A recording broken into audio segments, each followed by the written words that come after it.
So, do you believe that a lot of things that happen is your fault?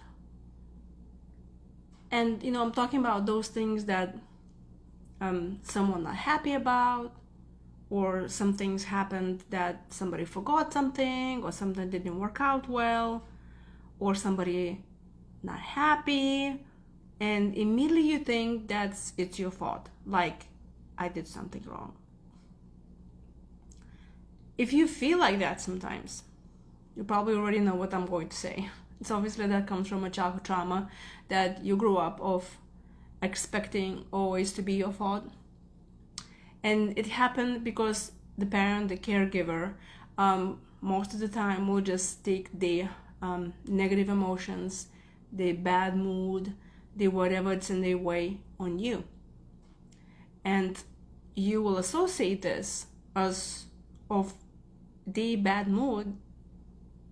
Obviously you caused it, because if you will be good, they will not be yelling at you, they will not be shoving and telling you to shut up and go and whatever, any multiple ways that they abuse you. So you learn from an early age that a lot of things is your fault, and you carry this into your adult life. And obviously we need to remember that it's not our fault. There are lots of things that happen in our childhood that's not our fault.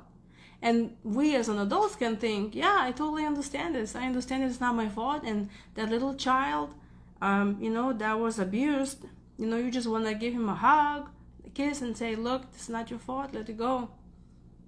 But sadly, that's not how it is. We still have this in our brain that it is our fault. And I'm still suffering from that. And when somebody's in a bad mood, I'm thinking, well, what did I say? I try to remember, what did I do? Maybe I said something they didn't like. Maybe I forgot something to do. So obviously I immediately become a people pleaser, because I think since everything is my fault, I have to keep them happy, and that, of course, my survival depends on it. I remember when I had a supervisor in the previous workplace where I used to work, they invited me for a chat. They like, come here when are you available right now for for a little chat? Let's go to the conference room. I immediately thought I'm gonna get fired, because obviously something is my fault. I did something wrong. And as I remember, I was going into the conference room, I was just trying to think of, what did I do wrong? And I was just trying to think, maybe I told somebody something wrong. I couldn't find it. I was like, well, I was doing a bad job, and that's not true too, because I'm an workaholic. And I couldn't find anything. And then when he said, well, we're giving you a raise because we have a budget and you're such a good worker, I just couldn't even believe him that he was telling me that.